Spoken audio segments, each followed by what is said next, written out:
Hi and welcome back to the film and TV channel. Hope you're all staying safe and well, and we've got a film review for you today. It's called The Outfit. Unusual title for what it is. 15 certificate, 105 minutes. Please, if you like what I do, I try and do these movie reviews, TV drama reviews, information blogs. Push that subscribe button if you've not already done so, and push that like button. Make an old movie watcher very, very happy. That'd be great if you can do that for me.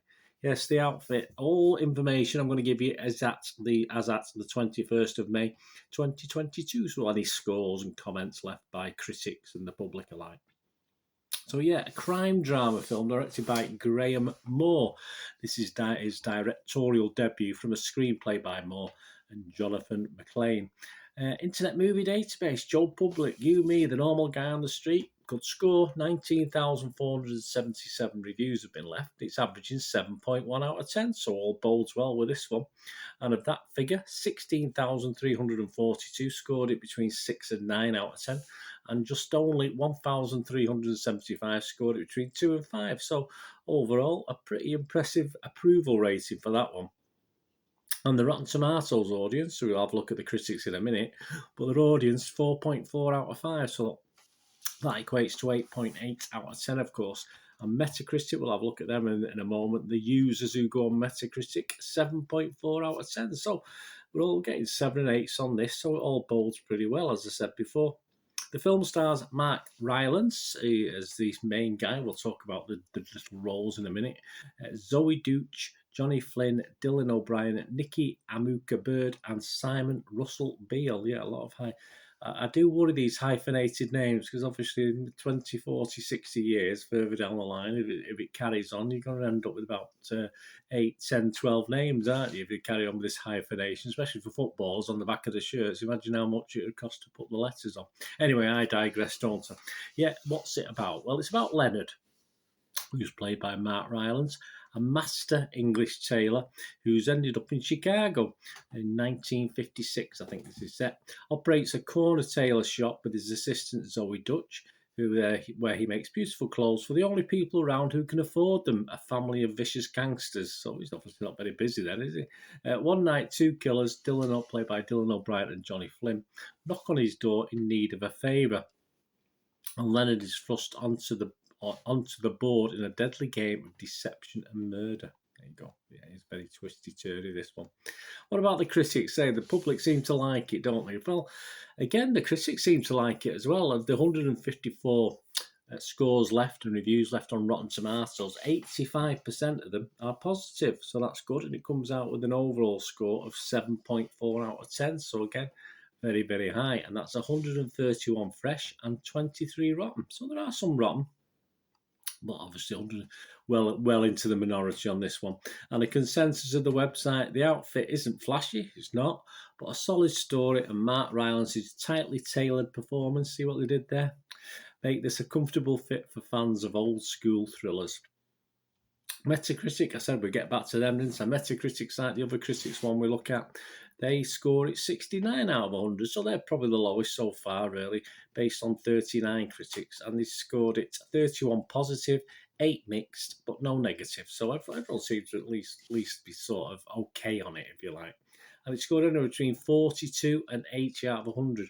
IndieWire Siddhant Adalka, so one of the lower scores on the 58, and said, try as it might, it's the story of a good man caught in a bad situation is bogged down by empty reveals and by the plot that tries to fool you without first earning your investment. Okay, from that statement, I have an idea that he's not quite watched the whole film, but we'll go with the flow on that one.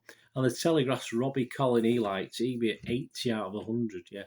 It's testament, he said, to the artfulness of Moore and Jonathan McLean's screenplay that your suspicious flit constantly between all four parties, suspicions, and the denouncement, which takes a surprising yet just about merited turn from the macabre, still manages to surprise. A few twists and turns in this one. So my views on it, there is a definite, if you go to the theatre and you watch plays at the theatre, say Agatha Christie's, Hitchcock things, it has that sort of vibe to it, because it's all it's not really what I expected. I must admit, I was imagining a lot going on. It was all set basically in the tailor shop, so that was it. That was the only place, the location it was all set in. Very wordy, which I don't mind as long as it's descriptive and it's not just waffle for the sake of it. But I think because it's set like a stage play, if you like, I think it will be a little dry for some. Not, as I said, it's not what I expected, but I don't mind that, so I didn't mind. But if some people are going into it thinking it's going to be a thriller with different scenarios and sets and places, it isn't. It all revolves around one place. So when these people leave this premises, you don't know what they're up to until they come back, and it's as simple as that. But for me, as you say, I like to invest in characters, and there are some interesting characters. And as I said, there's enough twists and turns to keep you on your toes, despite the lack of locations. As I said, it's all verbal, and you just have to listen care. It's one of those things you have to listen. You have to listen and body language, etc. And of course, Rylance does a very good job of leading the cast, and it ran for about 105 minutes. We take the credits off that, and it just went very quickly for me, which is a good sign. If a film flies through and finishes before you expect, then that's always a good sign. So my score, I'm going to give it a 6.5 out of 10, which is my very watchable rating, if you like.